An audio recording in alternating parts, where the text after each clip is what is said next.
अच्छा, तो आज हम जो है तो जेंडर एंड डेवलपमेंट का सेक्शन स्टार्ट कर रहे हैं। जेंडर एंड डेवलपमेंट के सेक्शन में सबसे पहले हम विड वैड और जो जेंडर एंड डेवलपमेंट अप्रोच है वो हम पढ़ेंगे। लेकिन इससे पहले मैंने हसीब को वो डॉक्यूमेंट फॉरवर्ड कर दिया है, वो लिंक पे अपलोड कर दे, गूगल ड्राइव पे अपलोड कर देगा। तो वो एक आर्टिकल है, उसको जरूर पढ़े क्योंकि ये सारा लेक्चर उसी के ऊपर बेस्ड है और उसमें बहुत अच्छे मतलब आपको अच्छी तरीके से समझ आ जाएगा। ठीक है, मैंने खुद भी वहीं से किया। चलिए स्टार्ट करते हैं। Next slide.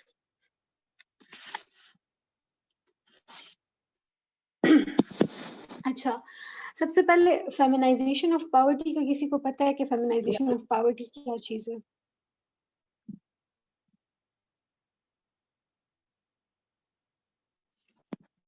Hello,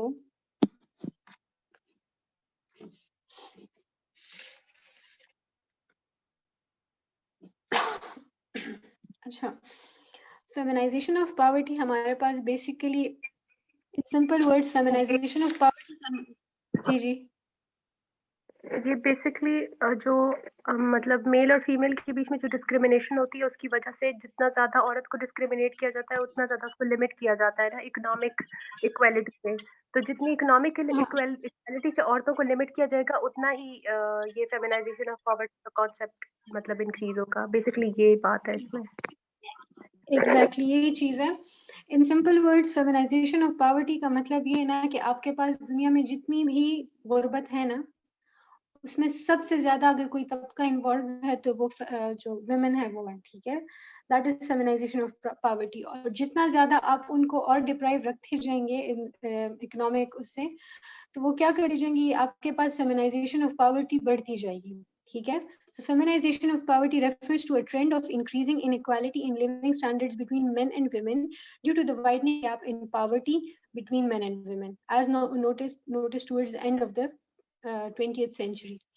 Actually, there are currently 1.4 billion people living in extreme poverty in the world, and two-thirds of these people are women. In the global south, 80% of employment opportunities for women are in the informal sector. And out of the 110 million children who do not have access to education, two-thirds of them are girls. Why are we studying the concept of feminism of poverty in this lecture? Is that हम जब development की बात कर रहे हैं ना, तो हम बिल्कुल स्टार्ट से बात कर रहे हैं उसकी। जैसे हमने वुमेन स्टडीज की बात की थी ना, कि वुमेन स्टडीज हमारे पास जब शुरू हुआ था, तो वो एक सोशियोलॉजिस्ट का ग्रुप था, उन्होंने उसको वो किया था, इनिशिएट किया था कि हमें एक वुमेन स्टडीज के नाम से एक कोर्स लेके आना चाहिए। ठीक है, फिर उसके बाद वो आहिस्ता आहिस्ता डेवलप होता गया, जेंडर स्टडीज तक आता गया। इसी तरह ये हमारे पास जो डेवलपमेंट अप्रोचेस है ना, ये भी हमारे पास आहिस्ता आहिस्ता आती गई। सही है, मेनली हमारे पास 1970 से आई थी। ठीक है, तो 1970 में जब आई थी हमारे पास, ये अभी हम आगे भी पढ़ेंगे, लेकिन मैं आपको पहले इसलिए बता रही हूँ ताकि फिर आगे हमें समझने में आसानी हो जाए, बैकग्राउंड थोड़ा सा बन जाए। तो 1970 में जब हमारे पास यहाँ पे एक बुक आई थी, ठीक है, उस बुक में क्या हुआ था, वो अफ्रीका के कॉन्टेक्स्ट पे, अफ्रीका के बारे में थी। और उसमें यही था कि जो डेवलप्ड और अंडर डेवलप्ड जो कंट्रीज हैं, ठीक है, जो नेशंस हैं, उनमें जो इतना लिविंग स्टैंडर्ड और उन चीजों का डिफरेंस है ना, तो उस वजह से हमारे पास क्या होता है कि डेवलपमेंट नहीं हो रही। और फिर ये था कि उसमें जब पहले ये कॉन्सेप्ट आया, और फिर इसमें ये कॉन्सेप्ट आया कि वुमेन को आप उसमें इन्वॉल्व ही नहीं कर रहे। ठीक है, वुमेन की इन्वॉल्वमेंट की बेसिस पर फिर हमारे पास ये विड वर्ड और gender and development approach I. सही है। अच्छा, अब ये क्या हुआ था सबसे पहले कि चलो आगे ही पढ़ लेते हैं इसको। ठीक है, नेक्स्ट स्लाइड। अच्छा, these stats exemplify that pervasive sexism, misogyny, and exclusion that women around the world experience today. These stats show the reality of living as a woman in the majority world. Next slide. अच्छा, अब हमारे पास आ जाती है women and development approach. ठीक है, इस सब का मैंने एंड में एक टेबल भी शेयर किया जो कि मैंने इसी आर्टिकल से उठाया, तो वो आपको इसमें डिफरेंशिएशन कर देगा बहुत इजीली। लेकिन सबसे पहले हर एक का अपना अपना कॉन्सेप्ट आप समझ लें तो डिफरेंशिएशन फिर आसान हो जाती है। ठीक है, हमारे पास क्या हुआ कि सबसे पहले हमारे पास ये चीज हुई कि विमेन का कोई कॉन्सेप्ट ही नहीं था डेवलपमेंट में, ठीक है। जब कॉन्सेप्ट नहीं था तो किसी को क्या पता था कि अच्छा इसमें किस चीज को हमने इंक्लूड करना है, किस चीज को नहीं करना। वेज ऑफ फेमिनिज्म आई, हमारे पास वुमेन स्टडीज शुरू हुआ, ठीक है, वुमेन स्टडीज का कोर्स शुरू हुआ। तब लोगों ने पढ़ना शुरू किया कि अच्छा लिटरेचर में जब वो चीज आने लग गई सामने, उसके ऊपर मूवमेंट्स आने लग गई, तो लोगों के सामने एक इशू आया कि ये एक इशू है जो अभी तक अनएड्रेस था और अब इसको एड्रेस करना पड़ेगा। सही है। तो हमारे पास क्या हुआ कि बुक आई 1970 में एस्टर बॉसरफ की, जो की थी women's role in economic development, ठीक है। उसमें उसने क्या कहा था, उसने अफ्रीका के कॉन्टेक्स्ट में उसने कहा था कि यूरोपियंस जो है और हमें जो है तो हमारे स्टैंडर्ड्स में बहुत डिफरेंस है, ठीक है। वो डेवलप्ड नेशंस हैं, हम अंडर डेवलप्ड नेशंस हैं, ठीक है। तो उनमें और हमारे लिविंग स्टैंडर्ड्स में इतना डिफरेंस है, उनके और हमारे इकोनॉमी में इतना difference. I am so sorry, मेरी तबीयत जरा ठीक नहीं है। अच्छा, तो उनके और हमारे इकोनॉमिक उसमें बहुत डिफरेंस है। तो उसकी वजह से क्या हुआ, ये कहते हैं कि आप लोग कहते हैं मॉडर्नाइजेशन की बात आप कर रहे हैं ना, तो मॉडर्नाइजेशन कब होगी हमारे पास? मॉडर्नाइजेशन का कॉन्सेप्ट हमारे पास बेसिकली क्या है? मॉडर्नाइजेशन हमारे पास ये कहता है कि हर एक जो कंट्री है उसका अपना डेवलपमेंट का एक टाइम होगा, ठीक है। और उस टाइम पे क्या होगा कि सबसे पहले वो एग्रीकल्चर हो गया, वो जो भी हमारे पास वो कंट्री है, ठीक है, एग्रीकल्चरल कंट्री होगी। उसके बाद क्या होगा कि आहिस्ता आहिस्ता उसकी डेवलपमेंट होती जाएगी, वो इंडस्ट्रियलाइज होती जाएगी, वो मॉडर्नाइजेशन की तरफ जाती जाएगी, ठीक है। और इस तरह वो कंट्री डेवलप करती है। ये मॉडर्नाइजेशन का कॉन्सेप्ट है, ठीक है। मॉडर्नाइजेशन का कॉन्सेप्ट क्या है कि एक कंट्री जो है वो आहिस्ता आहिस्ता डेवलप होती जाती है। पहले एग्रीकल्चर होती है, फिर वो इंडस्ट्रियलाइजेशन से होती हुई फिर वो डेवलपमेंट की तरफ जाती है। तो एस्टर ने क्या कहा कि आप जो है तो ये बात कर रहे हैं ना कि इकोनॉमिक डेवलपमेंट हो रही है हमारे पास। इकोनॉमिक डेवलपमेंट अगर हो रही है तो फिर आप उसमें जो है तो विमेन को क्यों नहीं ऐड कर रहे हो उसमें, ठीक है। उसका बेसिक जो वो था पॉइंट, वो यही था। उसने विमेन के रोल कहा कि आपके पास इकोनॉमिक जो पिक्चर है आपके पास, उसमें बिल्कुल विमेन इनविजिबल है, तो ये क्यों है? सही है। So he calls for the greater attention to women in development policy and practice, and it emphasizes the need to integrate them into the development process. Women's subordination was seen in terms of their exclusion from the market sphere and limited access to and control over the resources. इसने क्या कहा कि आप जो है तो जो हमने सोशल कंस्ट्रक्शन ऑफ जेंडर में पढ़ा था ना, हम एरा वाइज आए थे कि ये एरा था तो ये हो रहा था। तो जब वुमेन को जब इकोनॉमिकली वो डिपेंडेंट थी मेन के ऊपर, ठीक है, तो उनका कोई रोल ही पॉलिसी मेकिंग और उन चीजों में नहीं आ रहा था। तो ये एस्टर ने उस रोल को हाईलाइट किया था। सही है। और इससे हमारे पास सबसे पहले डेवलपमेंट के सेक्टर में हमारे पास विमेन का रोल जो है तो वो उसको सबसे पहले एस्टर ने हाईलाइट किया। सही है। Next slide. ऑरिजिन हमारे पास क्या हुआ, वेव्स ऑफ फेमिनिज्म से, ठीक है। वेव्स ऑफ फेमिनिज्म से हमारे पास वुमेन स्टडीज का कोर्स आया। फिर हमारे पास 70 में बुक आई एस्टर की, जो कि था women's role in economic development, ठीक है। इस बुक में क्या था, उसने वही बातें की कि आपने वुमेन को जो है तो बिल्कुल अंडरमाइन किया है उसके वर्क को, ठीक है। और ये सिर्फ डेवलप्ड कंट्रीज में नहीं, डेवलपिंग कंट्रीज में, सॉरी डेवलपिंग कंट्रीज में है और डेवलप्ड कंट्रीज में भी है। अगर आप लोग कहते हैं कि डेवलप्ड कंट्रीज इस दौर से गुजर के अब तक इस फिर अभी डेवलप हुई है, वो भी एक टाइम पे अंडर डेवलप थी और अभी डेवलप हो गई हैं, तो फिर आप जो देखें अभी भी तो डेवलप कंट्रीज का अलग, अगर अफ्रीका में भी वो रह रहे हैं और एक उनका कोर्स वो सेम पढ़ रहे हैं, लेकिन मतलब पढ़ रहे हैं, लेकिन कोर्स उनका डिफरेंट होता है, हमारा डिफरेंट होता है। इकोनॉमिकली वो ज्यादा स्ट्रांग है, हम वीक है, एक ही कंट्री में रहते हुए, यूरोपियंस की इन्होंने बात की, ठीक है। तो फिर हमारे पास ये मॉडर्नाइजेशन कैसे आएगी? सही है। So the book sent down shockwaves through the Western developmental agencies and humanitarian organizations. It contained empirical results of how increasingly specialized divisions of labor associated with development undermines women's work and status, especially in the developing countries. Bosworth's book had an influence on making women more visible in development approach and as a specific category when addressing women in development. सही है, तो सबसे पहले concept हमारे पास 70 में Bosworth ने अपनी book से दिया. ठीक है, next slide. It also brought greater attention to the importance of women's role in agricultural economies and the lack of alignment of development projects with this reality. उसी के बुक का एक quote है, in the vast and ever-growing literature on economic development, reflections on the particular problems of women are few and far between.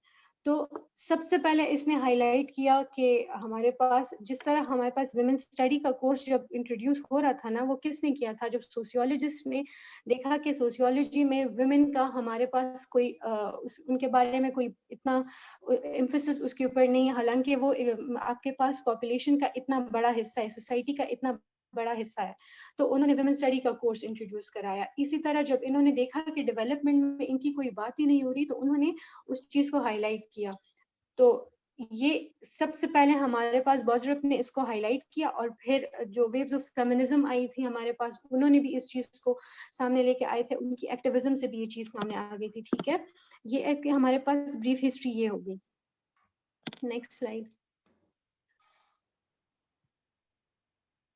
अब इनकी approach क्या थी हमारे पास. ठीक है, the United Nations Development Program established a specialized division of women in development, promoting concrete action to ensure that women participate in the United Nations Development Program. The goal was to make sure that policies on industrialization, food and agriculture, science and technology, and social development should involve all women. ठीक है, हमने जब हम पढ़ रहे थे ना waves of feminism, तो मैंने आपको उसमें बताया था कि हमारे पास कॉन्फ्रेंसेस हुई थी यूनाइटेड नेशंस की वुमेन के ऊपर. ठीक है, सबसे पहले हमारे पास 75 में हुई थी, फिर 80 में हुई थी, फिर 85 में हुई थी, फिर 90 में हुई थी, और फिर 95 में हुई थी हमारे पास. सही है, वो मैंने आपको उसकी जगह भी बता दी. सबसे पहले हमारे पास मैक्सिको में हुई थी, फिर कोपेनहेगन में हुई थी, फिर नायरोबी में हुई थी, और इसके बाद एक बीजिंग में हुई थी हमारे पास. सही है, जो लास्ट हमारे पास थी वो बीजिंग में हुई थी. तो ये हम 70s की बात, जब 70 में उसकी बुक आई, 75 में आपके पास कॉन्फ्रेंसेस हुई. ठीक है, तो उसमें ये चीज उन्होंने कहा कि हमने विमेन को इन सेक्टर्स में जो है तो इन्वॉल्व करना है. तो ये फर्स्ट स्टेप था towards involving the women in development. ठीक है, सो इसका नाम इस वजह से विमेन इन डेवलपमेंट आ गया था. फिर उसके बाद उनके पास क्या हुआ कि the starting point of the ये हार्वर्ड एनालिटिकल फ्रेमवर्क है. अकॉर्डिंग टू दैट हमारे पास एक टर्म आई एफिशिएंसी अप्रोच. एफिशिएंसी अप्रोच का क्या मतलब था? एफिशिएंसी अप्रोच का मतलब ये था कि आप मेन और वुमेन दोनों को इनकॉर्पोरेट करो, दोनों को लाओ डेवलपमेंट में, तो आपके पास जो डेवलपमेंट होगी वो ज्यादा एफिशिएंट होगी. सही है कि आपने अपनी पॉपुलेशन का इतना बड़ा चंक डेवलपमेंट से अलग रखा हुआ है, अगर आप उनको इनकॉर्पोरेट करोगे तो आपके पास एफिशिएंट डेवलपमेंट होगी, और इसकी वजह से इसको एफिशिएंसी अप्रोच का नाम दिया. ठीक है, and this is the Harvard analytical framework of 1980. So in a nutshell, अगर हम ये कहें कि women in development हमारे पास क्या था, women in development approach, so it was the economic focus which led the women in development activists to address the disparity of employment opportunities between men and women in the majority world. ठीक है, this was the very first approach जो कि हमारे पास women के role को highlight किया उसने कि डेवलपमेंट में उसका रोल होना चाहिए, और फिर उसकी तरफ ये कहा कि उनको इन चीज में इन्वॉल्व करो. सही है, ये हमारे पास बेसिकली बेस्ड थी मॉडर्नाइजेशन थ्योरी के ऊपर. मॉडर्नाइजेशन थ्योरी हमारे पास क्या थी कि हर एक जो हमारे पास अंडर डेवलप, जो अभी डेवलप नेशंस हैं, डेवलप स्टेट्स हैं, वो भी द प्रोसेस ऑफ डेवलपमेंट से गुजर के डेवलप हुए. कभी ये भी अंडर डेवलप हुआ करते थे, और आहिस्ता आहिस्ता उसमें रेवोल्यूशन आया था. ठीक है, और चेंज आया था, इंडस्ट्रियलाइजेशन, एग्रीकल्चर से इंडस्ट्रियलाइजेशन की तरफ हो गए थे. तो इनका मॉडर्नाइजेशन थ्योरी का कहना यही है ना, इन सिंपल वर्ड्स के, जो अंडर डेवलप्ड कंट्रीज है ना, तो अगर ये लोग भी इंडस्ट्रियलाइजेशन की तरफ जाएंगे तो इन फ्यू इयर्स यानी डेकेड्स और सेंचुरीज, ये आहिस्ता आहिस्ता ये पहुंच जाएंगे डेवलपमेंट तक भी. ठीक है, लेकिन इसके ऊपर फिर क्रिटिसिज्म क्या आई. Next slide.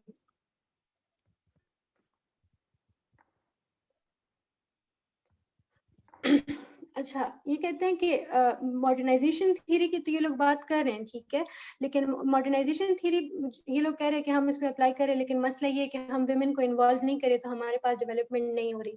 तो ये कहते थे कि सिर्फ विमेन को नहीं, आप जो है तो अंडर डेवलप कंट्रीज के जो मेन है उनको भी आप इन्वॉल्व नहीं कर रहे उसमें, ठीक है, तो फिर आपके पास एज अ होल वहां पे डेवलपमेंट नहीं हो रही। अब उन एरियाज के जो अंडर डेवलप एरियाज के लोग हैं उनको एज ए चीप लेबर वो आपको मिल रहे हैं, ठीक है, वहां से आप रॉ मटेरियल्स ले रहे हैं और वो आप बाकी जगहों पे दे रहे हैं, ठीक है, अब वो महंगे दामों आप बेच रहे हैं, तो आप तो उस जगह के मेन वुमेन दोनों को एक्सप्लॉइट कर रहे हैं। जब आप मॉडर्नाइजेशन थ्योरी की बात कर रहे हैं, डेवलपमेंट अगर वो तब आप करें कि चलिए एक एरिया में डेवलपमेंट हो रही है लेकिन सिर्फ औरतें उससे महरूम है। आप जिस सोसाइटी की बात करें वहां पे तो औरतें और मर्द दोनों महरूम है, ठीक है। फिर उसने बाद दूसरा उसके ऊपर क्रिटिसिज्म क्या आई कि अब बात कर रहे हैं कि अच्छा पावर रिलेशंस की बात कर रहे हैं, अब डिस्पैरिटीज की आप कह रहे हैं कि वुमेन को हम इन्वॉल्व कर लेंगे, ठीक है, लेकिन आप उसकी रूट कॉजेज के बारे में बात नहीं कर रहे कि असल में हमारे पास कॉज क्या है, जो कि ये इम्बैलेंस ऑफ पावर है हमारे पास। तो रूट कॉज ये हमारे पास इम्बैलेंस ऑफ पावर की पेट्रियार्की, आप उसको एड्रेस ही नहीं कर रहे, सही है। अच्छा, और इसको एक ये कहा गया है कि वुमेन एंड डेवलपमेंट अप्रोच जो है ये हमारे पास नॉन कॉन्फ्रेंटेशनल अप्रोच है। नॉन कॉन्फ्रेंटेशनल क्यों है? क्योंकि वो इन जो दो चीजें हैं उनको कॉन्फ्रेंट ही नहीं कर रही, ठीक है, तो इसको नॉन कॉन्फ्रेंटेशनल अप्रोच कहा गया। Is it clear?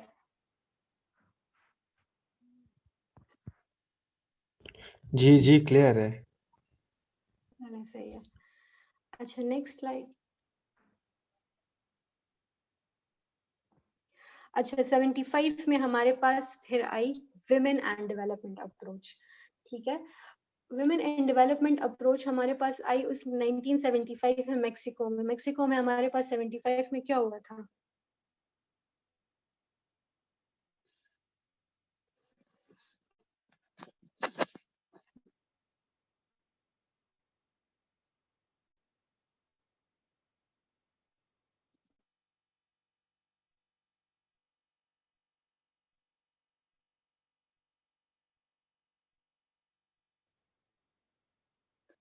आपके पास फर्स्ट कॉन्फ्रेंस हुई थी विमेन के ऊपर मेक्सिको में 1975 में। मैंने भी थोड़ी देर पहले बताया था और मैंने कहा भी था कि हमारे पास मतलब 5-5 साल के वक्फे से वो कॉन्फ्रेंसेज हुई थी, सही है, तो वो आई थी। अच्छा, उस टाइम पे जब वो कॉन्फ्रेंस हुई ना तो उसके बाद यूएन की जो जनरल असेंबली है ना तो उसने हमारे पास वही United nation decade for women वो बना दिया, सही है। और वो जनरल असेंबली में उन्होंने क्या कहा कि उन्होंने 3 की ऑब्जेक्टिव्स उन्होंने रखे कि हमने इसके ऊपर जो है तो वुमेन एडवांसमेंट के ऊपर काम करना है, इन 3 की ऑब्जेक्टिव्स हमारे होंगे। पहला ये था, ये आप जो आर्टिकल पढ़ेंगे उसमें आपको मिलेगा, पहला ये था कि आपने क्या करना है, full gender equality and the elimination of gender discrimination. Second आपने क्या करना था, integration and full participation of women in development. And third was an increased contribution by women in the strengthening of world peace. 3 चीजें थी, gender equality and elimination of gender discrimination, integration and full participation of women in development, और तीसरा क्या था हमारे पास कि contribution of women in the strengthening of world peace। 3 कामों का उन्होंने कहा था, ये उसके की ऑब्जेक्टिव्स थे, ठीक है, और ये अभी तक ये ऑब्जेक्टिव्स हैं। लेकिन हमारे पास विमेन एंड डेवलपमेंट की approach I. Women and development approach हमारे पास है, इन्होंने न्यू मार्क्सिस्ट और डिपेंडेंसी थ्योरी के ऊपर बात की, ठीक है, जो कि आपकी मॉडर्नाइजेशन थ्योरी को उसको क्रिटिसाइज करती है, सही है, वो उसको नहीं मानती। अब आपके पास किसी को पता है डिपेंडेंसी अप्रोच या डिपेंडेंसी थ्योरी क्या है?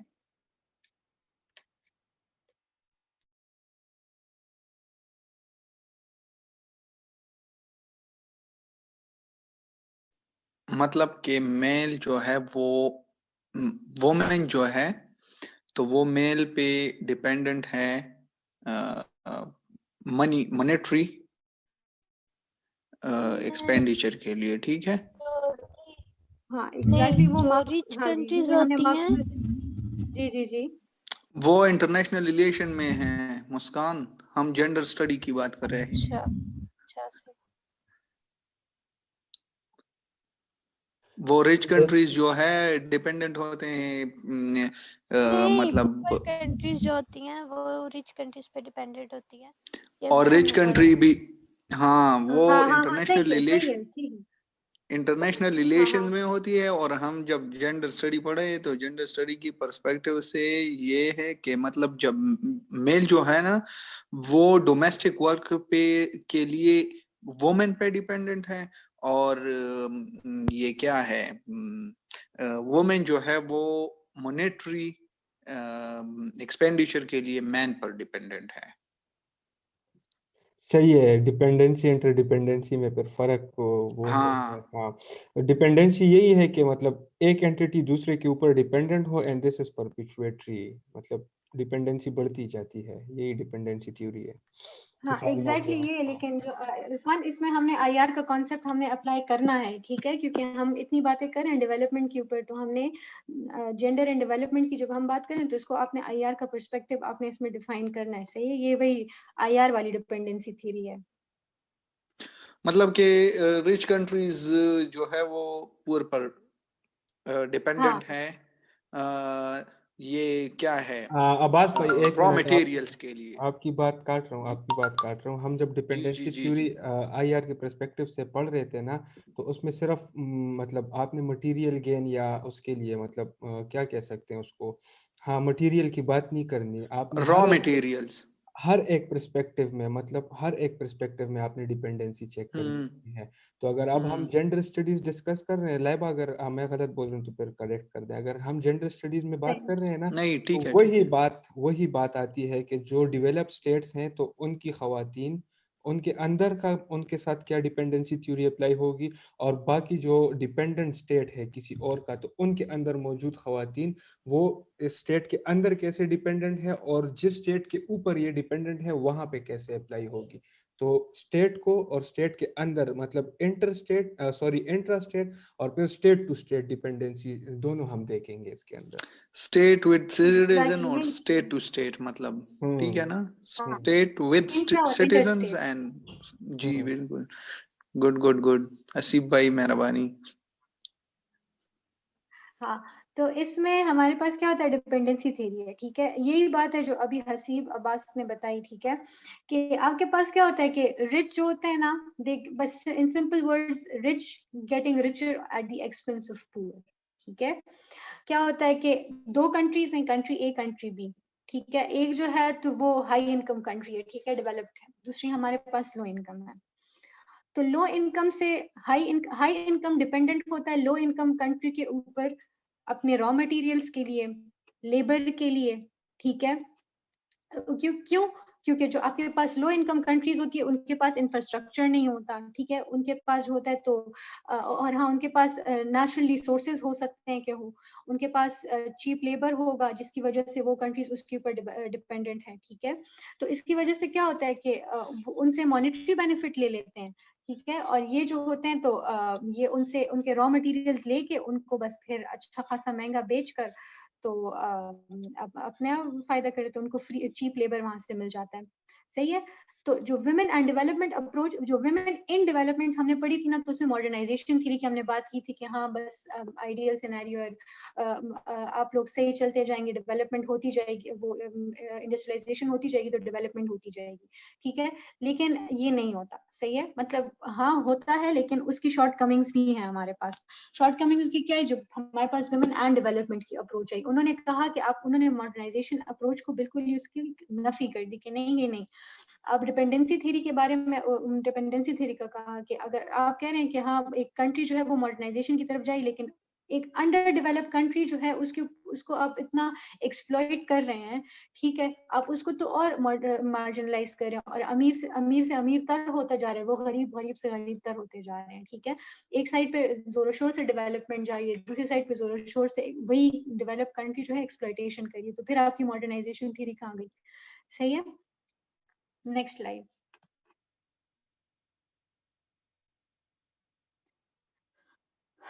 The WAD approach comes from the perspectives that equality will be essential to improving women's positions, but still frames changes in terms of providing access to the productive sector.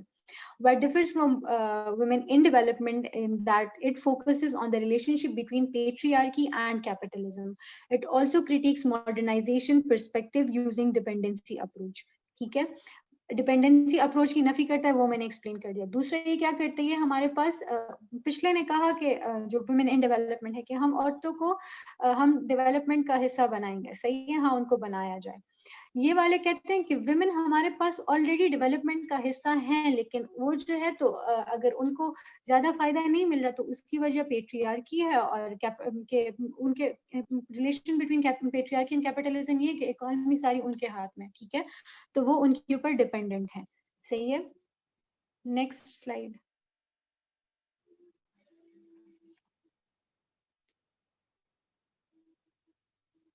The central question of gender and ये कहाँ पहुंच गए, हाँ, women and development, ये हमारे पास women and development, I am so sorry I didn't mention, ये हमारे पास विमेन एंड डेवलपमेंट का कॉन्सेप्ट होगा, ठीक है।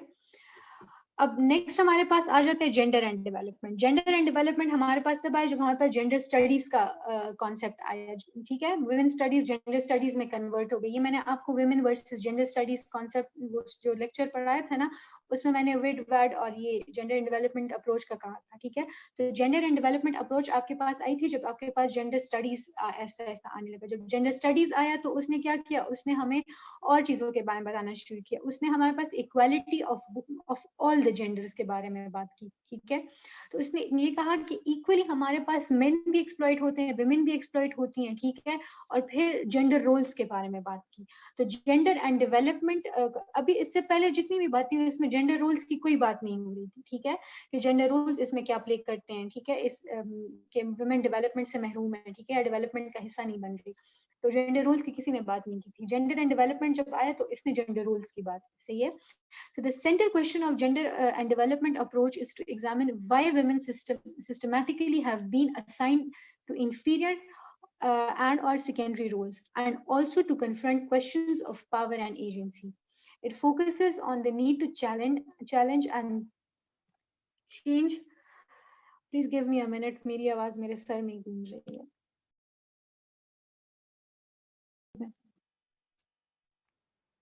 It focuses on the need to challenge and change the existing gender roles in development agencies and through development projects. इससे पहले एक approach I women in development, उसने कहा कि हाँ हम औरतों को इन्वॉल्व करेंगे इसमें, ठीक है, करना चाहिए हमें।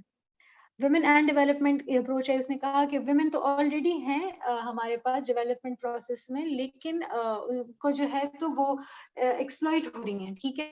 रूट कॉज उसने फिर भी नहीं बताई। जेंडर एंड डेवलपमेंट आई, उसने रूट कॉज बताई कि जेंडर रोल्स, जब तक आप उस रूट कॉज को ट्रीट नहीं करेंगे आपके पास वुमेन डेवलप नहीं हो सकती, सही है। जेंडर रोल्स के बारे में हम पहले भी पढ़ चुके हैं, सही है।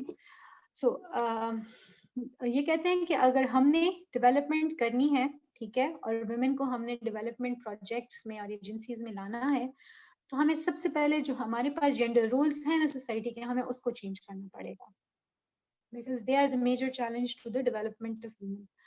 Next slide.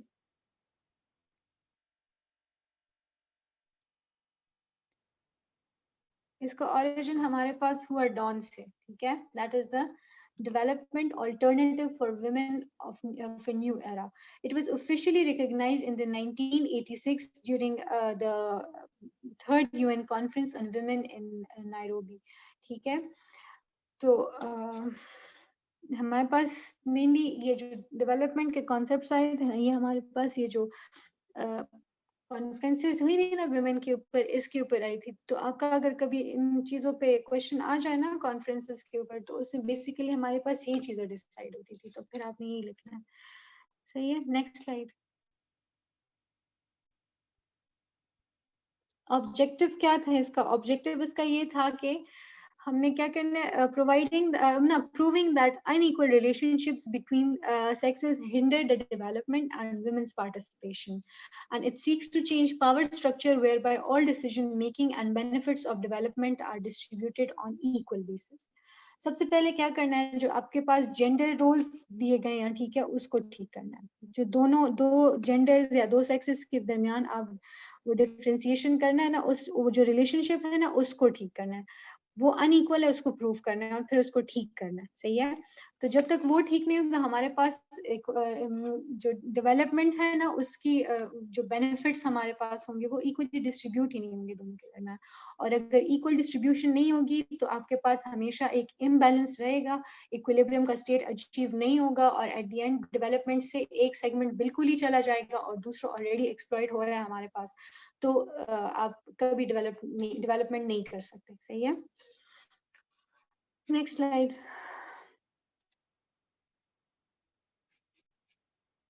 अच्छा, अब जो जेंडर एंड डेवलपमेंट अप्रोच है ना, ठीक है, जो जेंडर एंड डेवलपमेंट के मानने वाले हैं, ठीक है, वो क्या कहते हैं, वो न्यू लिबरलिज्म और स्ट्रक्चरल एडजस्टमेंट प्रोग्राम्स को जो है तो उसको क्रिटिसाइज करते हैं। क्यों क्रिटिसाइज करते हैं, एनी आइडिया? हमारे पास मतलब ये स्ट्रक्चरल एडजस्टमेंट प्रोग्राम्स के क्या नुकसान हो सकता है?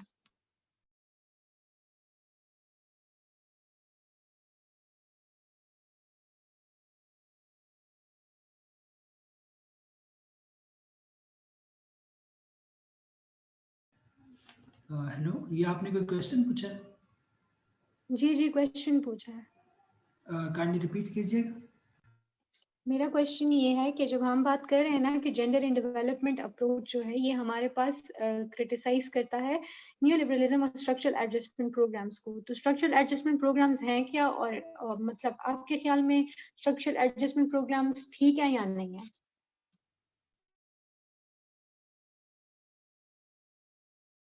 ओके,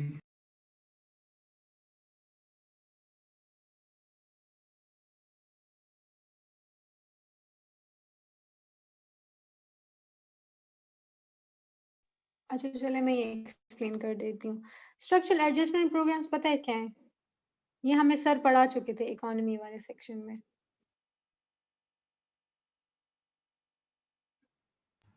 इसको यूँ तो कह सकते हैं ना कि जेंडर वाइज हमें जितने भी हमारे डिपार्टमेंट्स हैं उनमें उनके लिए एक स्ट्रक्चर डेवलप किया जाए for just like for job और एजुकेशन या हेल्थ, इसके रिगार्डिंग। तो ऑन द बिहाफ ऑफ नहीं, मैं जेंडर हमें ये चीज़। जेंडर स्टडीज के कॉन्टेक्स्ट में नहीं पूछ रही, इन जनरल पूछ रही हूँ स्ट्रक्चरल एडजस्टमेंट प्रोग्राम्स क्या होते हैं। ये IMF की जो मतलब पॉलिसीज एग्जैक्टली होती वही है ना, चीज है। हाँ उसे हम हाँ स्ट्रक्चरल एडजस्टमेंट प्रोग्राम कहते हैं। एग्जैक्टली मतलब ये कि आपके पास क्या होता है? हाँ ठीक है, मतलब बताएं कि आप। टैक्स टैक्स इन्हेंसमेंट, ठीक है, टैक्स नेट की इन्हेंसमेंट को, ठीक है, और लिबरलाइजेशन ऑफ इकोनॉमी या our policy towards multinational corporation, ठीक है, और ये ऑस्टेरिटी मेजर्स और ये सब्सिडीज वगैरह को, मतलब जब हम कम पावर करना। वगैरह में सब्सिडीज तो इसे खत्म करना, ठीक है। तो ये मतलब हम्म। ये लोग इसको स्ट्रक्चरल एडजस्टमेंट प्रोग्राम कहते हैं, और ये हमें इसी शराइत पर, कंडीशंस पर जो है वो मतलब कर्जे देते मॉनेटरी हैं। सपोर्ट। हाँ एग्जैक्टली, सही बात, यही चीज है। स्ट्रक्चरल एडजस्टमेंट प्रोग्राम्स क्या होते हैं, ठीक है, ये बिल्कुल जो अब्बास ने बताया एग्जैक्टली यही चीज होती है। इन सिंपल वर्ड्स, आपके पास जब कोई भी मॉनेटरी आपकी हेल्प कर रहा है, ठीक है, फॉर एग्जांपल IMF कर रहा है, तो वो जब आपको देगा ना लोन, तो उसके साथ आपको एक पूरी लिस्ट देगा, ठीक है, मशवरों की, कि आपने ये सब करना है, ठीक है, इससे फिर आपकी डेवलपमेंट होगी। जैसे कि सर ने हमारे पास कहा था कि वो IMF हमारे पास ऐसी कोई ऑर्गेनाइजेशन, वो हमारे पास सिर्फ मॉरल एडवाइजर, ठीक है, तो वो एडवाइस कर रहा होता है। तो उसमें ये कहा होता है कि आपने क्या करना होता है, अगर आप कर्जा ले रहे हैं तो फिर आपने ऑस्टेरिटी मेजर्स अपनाने हैं, ठीक है, अपने मतलब आपने जो प्रोडक्शन ज्यादा करनी है और कंजम्पशन जरा कम करनी है, और उसके उसमें क्या करना है, अपने टैक्सेस को बढ़ाना है, ठीक है, और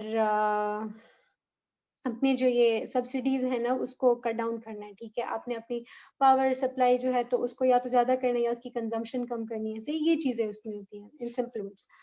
तो अब जेंडर एंड डेवलपमेंट वाले ये कहते हैं कि जब हमारे पास ये न्यू लिबरलिज्म आ गई, ठीक है, न्यू लिबरलिज्म हमारे पास क्या कहते हैं, साथ में हमें बताया था कि पीस इज पॉसिबल थ्रू, वो उसने हमें डिफरेंट वो बताए थे, तो उसमें एक ये था कि ऑर्गेनाइजेशंस आ जाती हैं, ग्लोबलाइजेशन आ जाता है, ठीक है, तो जब आप वो कर रहे हैं और आप ऑर्गेनाइजेशंस की हेल्प उसमें ले रहे हैं, तो फिर ऑर्गेनाइजेशंस आपको स्ट्रक्चरल एडजस्टमेंट प्रोग्राम दे रही है, ठीक है, तो ये कहते हैं कि जेंडर एंड डेवलपमेंट अप्रोच वाले इनकी मेजर क्रिटिसिज्म ये है ना कि जब इस तरह का सब कुछ हो रहा होता है ना, तो उसमें हमारे पास एक ये चीज आ जाती है, डेट ट्रैप्स आ जाती है। डेट ट्रैप्स किसी को पता है क्या है? मतलब किसी को डेट दे के उसे अपने लिए कमजोर बनाना। हाँ, और एक इसका और कॉन्सेप्ट है थोड़ा सा, मतलब यू आर नियर, लेकिन सोचे एज अ थोड़ा सा। कॉलोनी, मतलब उसे एज अ कॉलोनी यूज करना ना, कि मतलब वो क्या कहते हैं, गुलाम। हाँ एग्जैक्टली, लेकिन मतलब जो गुलाम मैं कैसे बन कहूंगा, सकते हैं? जो मैं कहूंगा, हम्म जो हम्म मैं, क्योंकि यार वो पश्तो में वही कर्जदार सदा से दगा दे का ना प्रोवर्ब दे तब पुख्तो, तो उसमें ये मैसेज है कि मतलब जो या तो आप मेरे हाउस में पश्तो में रह रहे बोल दे, हो, खैर है। या तो फिर इन लोगों को समझ नहीं आती, या तो आप मेरे हाउस में रह रहे हो और या तो आप मेरे कर्जदार हो, ठीक है ना। तो जब ये दोनों काम होंगे ना, तो फिर मतलब जो मैं कहूंगा आप वो ही करोगे। सही। तो मतलब वो बंदा जो है या वो स्टेट जो है तो अपनी मर्जी से फिर कुछ भी नहीं कर सकता। एग्जैक्टली तो ऐसे ही डेट। यही है, ठीक है, यही चीज है। डेट ट्रैप आपके पास क्या होता है कि मैंने फॉर एग्जाम्पल अब्बास, मैंने आपको कर्जा दे दिया है, ठीक है, लेकिन इसके ऊपर मैंने सूद अच्छा खासा रखा है कि इतना इसके ऊपर इंटरेस्ट रेट है इसका, और आपका कारोबार इतना चल ना रहा, ठीक है, लेकिन जितना चल रहा उससे वो सूद की रकम भी पूरी नहीं हो रही, जितना मतलब आप अदायगी उसकी मुझे कर रहे हैं, लेकिन उसकी मुझे सिर्फ मेरी सूद की रकम ही पूरी हो रही है, अभी वो एक्चुअल रकम आप मुझे नहीं दे सकते, ठीक है, तो आप मेरे डेट ट्रैप में हो, ठीक है, आप डेट ट्रैप में हो, एग्जैक्टली, आप वही करोगे जो मेरी मर्जी होगी, तो आप वही करेंगे, सही है, सो दैट इज बिल्कुल डेट ठीक। ट्रैप। हाँ ठीक है। हम्म, तो ठीक। ये कहते हैं हमारे पास के जो न्यू लिबरलिज्म हो गई, ठीक है, तो इसमें हमारे पास आप डेट ट्रैप में पड़े हुए हैं, तो बस आप पड़े हुए हैं, ठीक है, आपकी कोई डेवलपमेंट नहीं होगी, तो यहीं पे तो मॉडर्नाइजेशन का कॉन्सेप्ट तो यहीं पे आके कहते हैं कि फौत हो जाते हैं, ये जेंडर एंड डेवलपमेंट वाले कहते हैं, ठीक है। दूसरा स्ट्रक्चरल एडजस्टमेंट प्रोग्राम्स आ गए, स्ट्रक्चरल एडजस्टमेंट प्रोग्राम्स आ गए, इन सब की जब ये सब चीजें हो रही होती है ना, तो आपकी कंट्री में क्या होता है कि सब्सिडीज खत्म हो रही होती है, ठीक है, तो सारा प्रेशर जाके अल्टीमेटली पड़ता गरीब पर है, सही है, सारा जोर उस बेचारे से निकलता है। फिर कहते हैं कि आपके पास 2/3 of the world extreme poverty में विमेन है, तो अल्टीमेटली वो जो गरीब तबके में सबसे ज्यादा, मतलब जो अगर पूरे सोशल स्ट्रक्चर में देखें, पूरी सोसाइटी में देखें, सबसे ज्यादा उसका जो क्या कहते हैं बर्डन आके पड़ रहा है, वो वुमेन के ऊपर पड़ रहा है, तो फिर उसमें डेवलपमेंट कैसे होगी, सही है,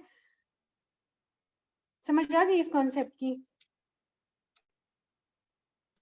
जी। तो जेंडर एंड डेवलपमेंट वाले यही कह रहे हैं कि आपने क्या करना है, सबसे पहले आपने जेंडर रोल्स को डिफाइन कर देना है, और जेंडर रोल्स को आइडेंटिफाई करना है, और उसके बाद जो है तो आपने रीस्ट्रक्चरिंग करनी है सोसाइटी की, और आपने जेंडर रोल्स को जब आप ठीक करेंगे, तो उसमें फिर आपके पास वुमेन भी उसी तरह आएंगी, डेवलपमेंट में हिस्सा लेंगी, वो ग्लास सीलिंग का कॉन्सेप्ट नहीं होगा, सब इक्वली उसमें हिस्सा लेंगे, तो फिर किसी एक तबके के ऊपर सारा बोझ नहीं पड़ेगा, अगर पिसेंगे तो साथ पिसेंगे, अगर उठेंगे तो साथ उठेंगे, सही है। Next start show. ठीक शो, चलें, इसमें ये बात हो गई हमारे पास, सही है। अब नेक्स्ट स्लाइड। अच्छा, इसके ऊपर क्रिटिक किया है, ठीक है, क्रिटिक इसके ऊपर ये है ना सबसे बड़ी कि जो जेंडर एंड डेवलपमेंट, इसके ऊपर एक क्रिटिक और सबसे बड़ी यही है कि जेंडर एंड डेवलपमेंट की जो अप्रोच है, थियोरेटिकली तो वो हमारे पास ठीक है, लेकिन जो प्रैक्टिकली अप्लाई हो रही है, तो हमारे पास वुमेन एंड डेवलपमेंट वाली अप्रोच अप्लाई हो रही है, ठीक है, तो थियोरेटिकली तो हम डिफरेंशिएट कर सकते हैं, प्रैक्टिकली इसमें कोई ऐसे डिस्टिंक्टिव वो नहीं है हमारे पास फीचर्स के जिसके ऊपर हम इसमें ये डिफरेंशिएट कर सकें, सही है। सो यही है कि there is often slippage between gender and development policy and women in development reality, सही है। नेक्स्ट, ये मैंने उसी आर्टिकल से लिया है जो हसीब, फिर आप वो जरूर शेयर करें इसके साथ, सही है। और इसमें क्या ये सारे इसकी समरी है बेसिकली, जितना हमने अभी तक पढ़ा, ठीक है, कुछ एक्स्ट्रा पॉइंट्स भी हैं, तो ये हमारे पास तीनों चीजें हैं, women in development, women and development, gender and development, ठीक है। ओरिजिन हमने उसका पढ़ लिया कि एक हमारे पास ओरिजिन का बॉजरफ की बुक से आया, ठीक है। फिर उसके बाद सेकंड हमारे पास क्या आया, जब हमारे पास और ये जो फर्स्ट था इसमें मॉडर्नाइजेशन थ्योरी की बात हुई थी, ठीक है। जो दूसरा था वो हमारे पास as a critic to the modernisation theory हमारे पास आ गया, ठीक है, विमेन एंड डेवलपमेंट। फिर हमारे पास कौन सा आया, फिर हमारे पास आया जेंडर एंड डेवलपमेंट। वो हमारे पास क्या हुआ कि जैसे ही हमारे पास विमेन स्टडीज, जेंडर स्टडीज तक वो ट्रांजिशन के फेज पे था, तब हमारे पास जेंडर एंड डेवलपमेंट का कॉन्सेप्ट आया। It was an alternative to the women in development focus. This approach develop in the 1980s, ठीक है। थियोरेटिकल बेस हमारे पास विमेन इन डेवलपमेंट की थी मॉडर्नाइजेशन थ्योरी के ऊपर, वुमेन एंड डेवलपमेंट की थी हमारे पास डिपेंडेंसी थ्योरी के ऊपर, और जेंडर एंड डेवलपमेंट हमारे पास थी सोशलिस्ट फेमिनिस्ट थिंकिंग के ऊपर, क्योंकि वो जेंडर रोल्स की बात कर रहे थे, ठीक है। बेसिकली फोकस इसका क्या था वुमेन इन डेवलपमेंट का, कि हमने इंटीग्रेशन करनी है वुमेन की इकोनॉमिक सिस्टम में through legal and administrative changes. Women's productive role emphasized strategies to be developed to minimize disadvantages of women in the productive sector. Women and development वाले कह रहे थे कि women already हमारे पास development sector का part है, ठीक है। और हम जो है तो integration of women in development is a myth, कैसे आप उन किसी को इंटीग्रेट कर सकते जब वो ऑलरेडी इंटीग्रेटेड हो उसमें। और वो कहते हैं कि वो फोकस करते हैं relationship between women and development processes. Gender and development is a holistic perspective दिया इसके ऊपर, वो सब पर्सपेक्टिव्स को देखते हुए, ठीक है, वो वुमेन की लाइफ को एनालाइज करता है और उसके बारे में बात करता है। It questions the basis of assigning specific gender roles to different sexes, ठीक है। Next slide. इसमें तो कुछ एक्सप्लेन करने का नहीं है ना, ये तो हम पढ़ चुके हैं। ये मैंने एंड में इसलिए डाले कि समरी सी है तो आप लोग के लिए आसान होगा। हाँ सही है, ये सही है, मतलब खुद ही देख लेते हैं। हाँ हाँ ठीक है। हम्म, अच्छा, कंट्रीब्यूशन क्या हुई वुमेन इन डेवलपमेंट की के women's question became visible in the arena of development theory and practice. women and development ने क्या किया, it accepted women as important economic actors in their societies. Women work in the public and private domain is central to the maintenance of their societal structures. Looks at the nature of integration of women in development which sustains existing international structures of inequality, ठीक है। उसने क्या कहा, ये women and development ने हमारे पास modernisation की नफी की और डिपेंडेंसी की बात की, ठीक है। तो इंटरनेशनल स्ट्रक्चर में वो इनइक्वालिटी की बात उसने की कि अनइक्वालिटी, ठीक है। पेट्रियार्की और कैपिटलिज्म का लिंक उसने बताया हमें। जबकि जेंडर एंड डेवलपमेंट ने क्या क्या क्या कहा, उसने कहा कि it does not exclusively emphasize human solidarity, welcomes contribution of sensitive men, recognizing women's contribution inside and outside the house field, including the non-commodity production. इसने जब जेंडर रोल्स की बात की तो जेंडर रोल्स में इसने मेन और वुमेन दोनों के बारे में कहा, ठीक है। और इसके अलावा उसने क्या कहा कि वुमेन की जो कंट्रीब्यूशंस है इनसाइड एंड आउटसाइड उसके बारे में बात की, सही है। Personal is political. अच्छा, फिर फीचर्स क्या थे इसके, women in development was solidly grounded in the traditional modernization theory, which assumed wrongly that women were not integrated in the process of development. It accepted existing social structure. It did not question the source of women's subordination and oppression. इसलिए इसको हम क्या कहते थे, non confrontational approach कहते थे। अच्छा, इसका नेक्स्ट पार्ट जो है तो हमारे पास दूसरी स्लाइड में है, खैर वो लास्ट पॉइंट हम बाद में पढ़ लेंगे। अच्छा, हमारे पास इसके फीचर्स क्या थे वुमेन एंड डेवलपमेंट के इसने हमारे पास जो पेट्रियार्की पेट्रियार्की और सब ऑर्डिनेट रोल था ना वुमेन का और ऑपरेशन था, उसके दरमियान उसने कोई लिंक बताया ही नहीं, सही है। It discourages a strict analytical focus on the problem of women independent of those men, since both sexes are seen to be disadvantaged with oppressive global structure based on class and ये इसमें नजर नहीं आ रहा, ठीक है, class and capital. Singular preoccupation with women's productive role at the expense of the reproductive side of women's work and lives assumes that once international structure become more equitable women's position would improve। वही बात करें कि हमारे पास dependency का काम चल रहा है, ठीक है, मगर तो हमारे पास मॉडर्नाइजेशन नहीं आ सकती जब तक हमारे पास ग्लोबल लेवल पे इक्वालिटी नहीं है, हमारे पास सोसाइटी में भी इक्वालिटी नहीं आ सकती, ठीक है। जबकि जेंडर एंड डेवलपमेंट कह रहा था हमारे पास इक्वालिटी हमारे पास सोसाइटी में पहले लानी है आपने, तो उसके साथ ही आगे पास सारी चीजें ठीक होती जाएंगी, ठीक है। और ये हमारे पास women and development gender roles के बारे में कोई बात नहीं कर रहा था, ठीक है। और जो दूसरी साइड पे हमारे पास जेंडर एंड डेवलपमेंट है, तो फिर वो क्या करता है कि वो पर्सनल इस पॉलिटिकल वाली बात कर रहा है कि नहीं प्राइवेट और पब्लिक कोई चीज नहीं है, जो आपके वुमेन है तो उनको घर पे भी आप भेज दो, ठीक है। वो प्राइवेट स्फेयर में भी वो जो है तो उसकी ड्यूटीज जो है उसको सोशल सर्विसेज है उसको आपने पे करना है, ठीक है। और उसने क्या कहा कि अभी तक आप ये सोच रहे थे कि वुमेन जो है वो हमारे पास पैसिव रेसिपिएंट्स हैं डेवलपमेंट असिस्टेंस की, लेकिन वो हमारे पास पावरफुल एक्टर्स हैं, एजेंट्स ऑफ चेंज हैं, ठीक है। और वुमेन को मतलब एक स्ट्रॉन्ग वो उसने दिया, ठीक है। अच्छा, it stresses the need for women to organize themselves for a more effective political voice, recognizes that patriarchy operates within and across classes to oppress women, and focuses on strengthening women legal rights, including the reforms of inheritance. इस सब की detail जो है तो आपको उस article में मिल जाएगी। उसमें इतना अच्छा एक्सप्लेन है कि मतलब आप एक बार पढ़ेंगे और आपको समझ आ जाएगी। लेकिन this was the crux of that article, ठीक है। उसमें आप फिर वो पढ़ लें, आपको इस चीज की समझ आ जाएगी। लेकिन जितना मैंने समझाया उसकी आपको समझ आई है? जी आ गई समझ उसको। सही, जी इसमें कोई क्लियर है। क्वेश्चंस नहीं है?